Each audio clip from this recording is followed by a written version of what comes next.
All right, guys, this is Payne with the Improvisation Center, bringing you another video.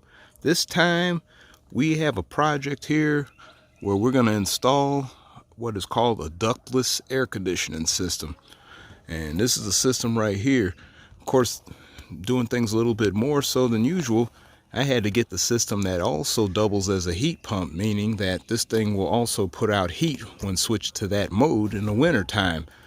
Nice to have a little redundancy when it comes to supplying heat in the house.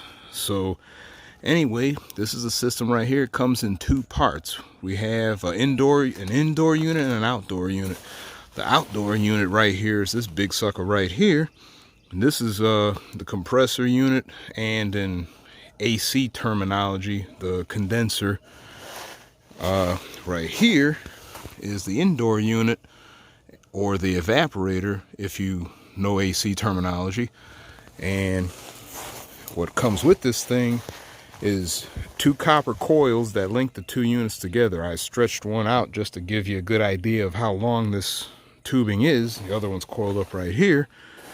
Then over here we have two different cables right here, multi-conductor cables. One's 2 conductor, one's 3 conductor for distributing power between the two units. The last piece is a drainage hose for draining condensate from the evaporator portion inside. So from there, we're gonna just give you a good idea of where I'm gonna install this thing. It's the indoor unit actually goes on the wall inside, but for right now, we're gonna put it on this little slab right here, the outdoor unit that is. And cables are going to go up. Well, not the cables. Well, yeah, cables and the tubing for the refrigerant are going to go up the side of the house and go through the wall to mate up with the inside unit. So from there, I will take you to the schematics to show you how to hook this thing up. Okay, one of the main reasons I decided to do this video is because after looking at everything, I figured that somebody else who buys one of these systems thinking that they're just gonna mount everything on the wall, slap some cables together and hook it up and have a fully running AC system, they're gonna be sadly mistaken. But in the end, it really ain't that bad. After I looked at everything to figure out how the wiring goes together, it was pretty easy in my head. But of course, I mean, I do have some knowledge about reading schematics and everything. But for those people that don't have any real knowledge about how to read schematics, this video is for you. If not, if you are a college graduate in electronics or electrical technology, then I guess you really don't need this video, because you'll probably be able to figure this thing out for yourself.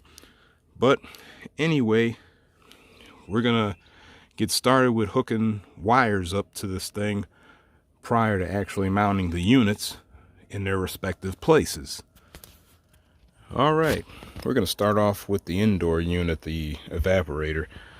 I opened up the panel earlier just so I could have the terminals exposed, and as you can see here, we have five terminals here, 1, 2, 3, N, and that funny little symbol there is a ground symbol. Now, go over here to the schematic. I'm focusing in exclusively on this spot right here, where you'll see the same numbers on the diagram here, 1, 2, 3, N, and the ground symbol. And what you'll see here is on the left, you'll see where it says blue, yellow, red, white. Look over here, you've got those wires. Those are the internal wiring going to the circuit board and all. We don't really want that necessarily. We want the ones right here that are dead center that say yellow, green, blue, blue with orange in parentheses, brown with purple in parentheses, and straight brown. You might wonder, what the hell does that mean? Okay, for starters, we got this cable right here, the 2 conductor. You'll see on here that we have a brown and a blue wire. Now, what you'll also notice is the blue wire has an orange terminal on it, brown one has a purple terminal on it. Those wires are going to end up going where it says brown purple and blue orange, going to 2 and 3 respectively. Next, we got the other cable, the 3 conductor, that just has a straight yellow green, a blue, and a brown with no colored ends on them. Those, when we go to the diagram, the yellow green is obviously going to where it says yellow and green. Move over there, you see a yellow green on the ground terminal. That's where that's going to go. Then you have a straight blue going to the end terminal, and you have a straight brown going to the number 1 terminal. That is where these 3 are going to be going. So I'm going to go ahead and route these cables and get all that hooked up to this indoor unit. From this point on, I'm going to refer to these as indoor and outdoor units, so people don't get confused when I'm talking about evaporators and condensers and all that other crap. So let me go ahead and get this hooked up. All right, we got the wires hooked up.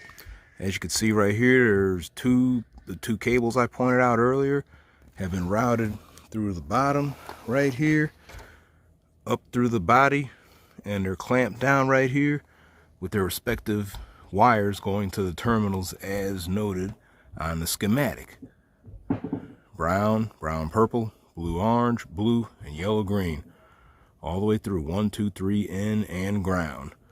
Now, with that all taken care of, we're going to get ready to start getting this indoor unit mounted to the wall in the house. All right, I'm not going to go into much detail about this bracket here. As you can see, it's already hung.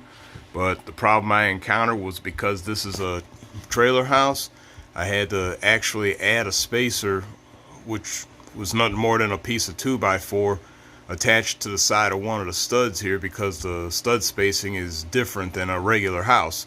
I had to cut a hole in the wall and tack the 2x4 to the side so I can get the proper spacing necessary to be able to hang the bracket up properly, which, as you can see, is with 6 wood screws, 3 on each side.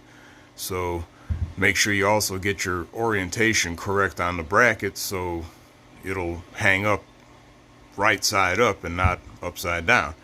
Our next thing is going to be to get ready to see where we need to put a hole in the wall in order to do the conduit for the gas lines and the wiring. We're going to get to that next. All right, looking at the back of the indoor unit here, what we have here is a conduit. We got the gas lines right here, 2 gas lines. We got a drain line for the water, and we also have wires coming out of the bottom. All this stuff is going to be routed through this pipe right here. That's our conduit, and an outdoor flange for the wall to make it look neater. I'm going to have to figure out where we want to put this hole in the wall. This right here is basically the bottom right side of the indoor unit. Easiest way I figured out on doing that was making a template out of some cardboard from the box. I cut out the cardboard to the exact dimensions of the back of the unit and cut out a notch. So the next thing is going to be to actually put this up on the wall, trace where I need to put the hole in the wall, and get the wall cut out. So we're going to go ahead and get that started next. To help me along on getting the right spot to cut out for the hole, I did go ahead and mark where the latch points are on the back of the unit, so I could line these up with where the bracket is at, so I could know that this is exactly where the unit's going to be mounted to the wall. So now we're going to go ahead and take this template, put it on the wall, and get a hole put in the wall. Yay. Alright, we got the template up against the wall. I left it right here to kind of reference where the bracket's at and where the little hole is that I cut out. And as you can see, we got another hole in the wall. So now we're going to get ready to actually put the gigantic hole going outside so we could get the unit hung out and get all the stuff ran through the wall outside so we could move on to that phase. Alright, we got a hole right here. Really, it's a pilot hole that I drilled with a step bit from the inside. I went ahead and took the conduit pipe and traced a outline around the hole, but I ended up tracing a second hole that's to the right of that first hole, because when I put the flange on there, that flange will be overlapping onto this fake shutter. So I had to put the hole I need to cut off away from the shutter so everything won't be overlapping and crappy looking. So now we're going to go ahead and cut out this hole so we can continue. Alright, so we cut the hole out with the saw, You can see it's pretty jagged looking, but that's okay.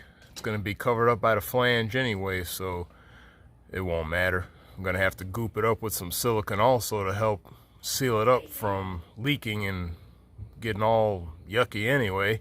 So I'm going to go ahead and move on, install the flange and the conduit so we can get the indoor unit hung and all the wires and gas lines routed outside. So let's get on with that. All right, we got the conduit in along with the flange, and I gooped it all up with some silicone caulk so it'll seal up eventually. Now at this point we're gonna go ahead and get ready to mount the indoor unit inside and get all the pipes and wires and all that stuff routed out through this conduit. So here we go. All right, even though you see the conduit in the wall, the thing you got to make note of is how thick your wall is, because when you put the tube in the wall, you might have overhang, as I did. So if you do have overhang, just mark it off, take the tube out, cut that overhanging section off, and then you can go ahead and reinsert the tube back in the wall. So you got yourself a temporary skylight until you go ahead and install your unit. All right, we got the unit hung up on the wall. That took a little bit of finessing to do it, but in order to do it, I had to hook it from the top and then snap it in at the bottom. Now, of course, for me to do this easily, I had to cut out these little notches on the bottom where the hooks actually go in order to latch it in all the way. Now, funny thing is, they actually trace lines in these little spots like they almost intended you to cut these things out to help make it easy to snap the things in place, or at least work them in place, and of course be able to remove it easily if you need to. But obviously you can't see it on this side, but we'll go to that side next. But all the gas lines and wires are routed outside, so we're gonna move on outside. All right, here we go. We got everything coming out of the conduit in the wall. Ran into a couple of little difficulties that you'll probably run into just as well, which is the conduit being pushed out from the outside of the wall after installing the inside unit. Ended up having to pull the whole conduit back off from the outside, of course, and trimming the pipe down and then reinstalling it back in the wall over the gas lines and cables and all that stuff. But that wasn't that big of a deal. It was just a little bit of a waste of caulk because some of the caulk was already drying up prior to installing the unit. But once we got everything fine-tuned, we were able to go ahead and get it all re-caulked and even get the gas lines bent down, which of course you got to do very carefully unless you want to kink the lines, damage the lines, and pretty much be screwed. But we got the lines bent downwards, so we can go ahead and start installing the gas lines and getting everything linked up. All right, we got the gas lines hooked up between the outside unit right here, going up to the lines going to the inside unit. Now, funny thing is, there were a couple of caps on the lines going from the inside unit. When I started removing those caps, I started having gas come out of it. Now, of course, I had to look at the instructions. It didn't say anything about it, but then I thought about it, and I kind of figured out that there's probably some kind of inert gas or something that they put inside the inside unit just to kind of keep moisture and crud from being inside that system. So obviously when you pull the caps off, that gas gets bled out, and you're able to go ahead and just install all the lines and everything. Still gonna have to pull vacuum on this thing, but that's no big deal. But when you install the lines, of course you got to make sure you have the right tools for the fittings and everything. Like my lines here were a mixture of 9/16, 5/8, and 15/16 sized fittings as far as the small ones and the big ones, but they were the same on either side. But we got everything hooked up as far as the gas lines are concerned. So now our next move is actually going to be to secure the tubes to the side of the house, just to help make things nice and neat. We're going to use a mixture of zip ties and conduit straps to help hold everything sturdy against the house. Go ahead and get that done, then we're going to move on to the wires. All right, we got everything secured to the wall using little conduit straps, as you could see, and a combination of wire ties as well, all the way down. Now, because again, this is a trailer house and trailer houses are way different than a regular house, I had to take time to caulk up every screw that was used to attach a conduit strap, because that's an entry point for moisture into the wall.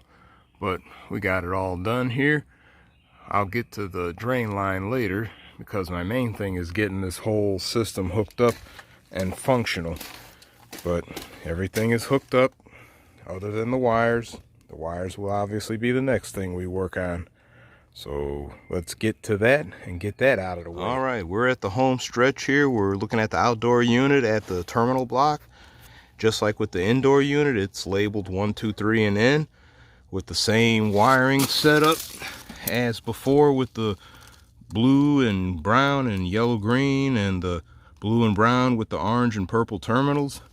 Just like with the indoor unit, the schematic shows you where everything goes as far as 1, 2, 3 and N, where you put the brown on the 1, brown with the purple terminal on 2, blue with the orange terminal on 3, and blue on the N terminal. And of course the yellow green goes to the ground, which, as you can see, is right there. So we're gonna go ahead and get it all hooked up. All right, we got all the wiring hooked up as per the diagram, the schematic. Everything is secured. I used the wire clamps here that came with the system to hold the cables in place. Everything is nice and solid.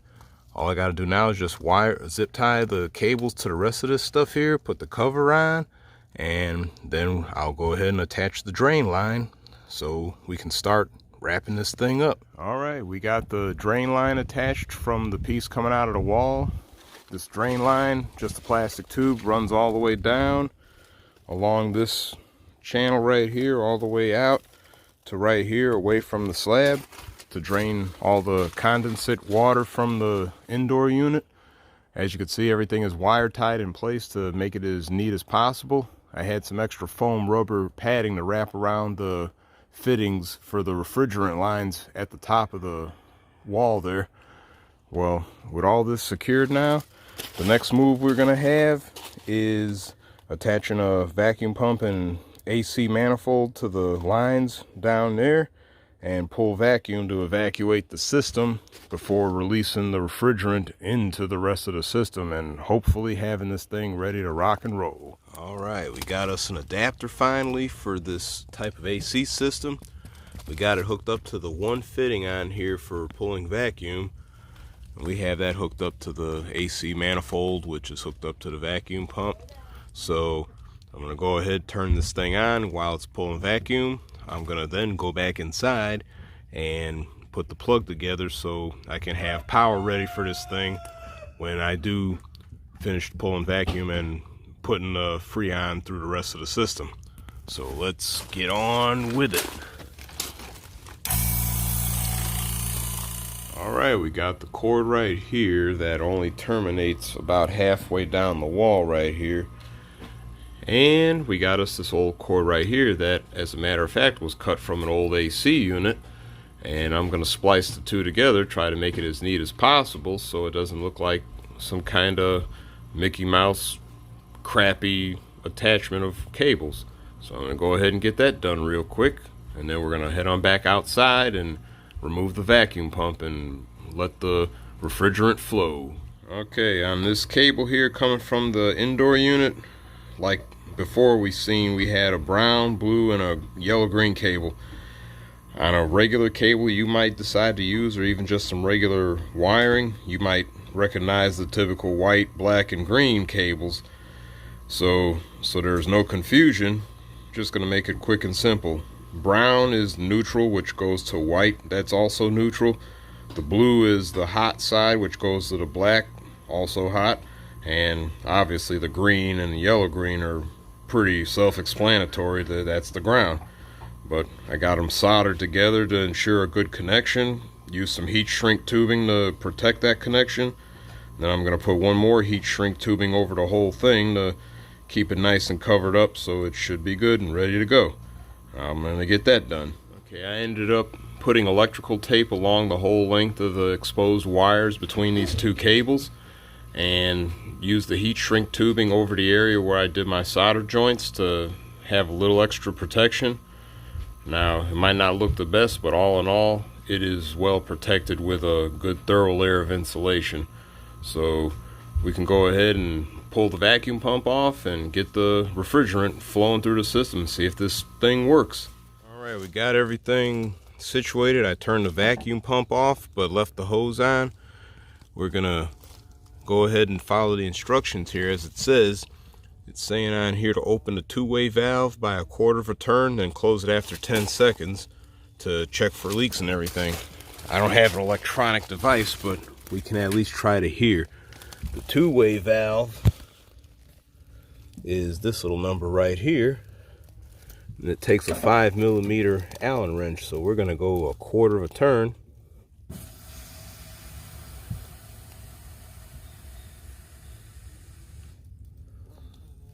And I close it. See if we hear any hissing anywhere. Not really hearing anything other than an annoying ass bumblebee behind me that's getting on my nerves. But everything so far is not making any noises. So the next thing is to go ahead and do everything. Open the whole works up. So let's do it.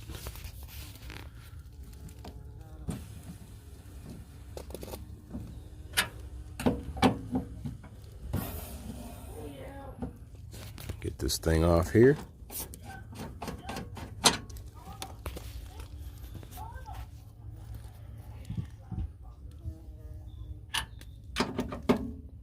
So now there should be refrigerant all the way through the system. Go ahead and replace the caps as per the instructions.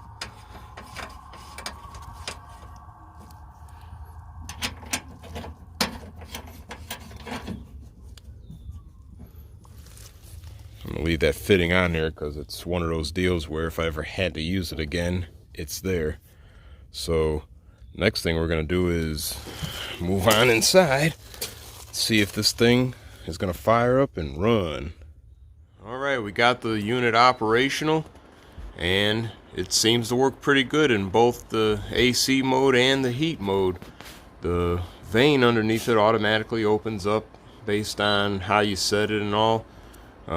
It blows pretty good. It has some cool features to it where you can have a turbo mode where it just starts dumping air out or dumping heat out, and pretty quiet unit. As you can tell, you can barely hear the thing operational inside, and it's a smooth running machine. So other than that, the system is pretty much ready to go. The only other thing I have to do to mop things up is just get some hangers for this power cord here and get it situated in a way where it's neater and looks a little bit better all in all. But for all intents and purposes, this project was an astounding success, and I definitely plan on getting some more of these units for other areas of the house.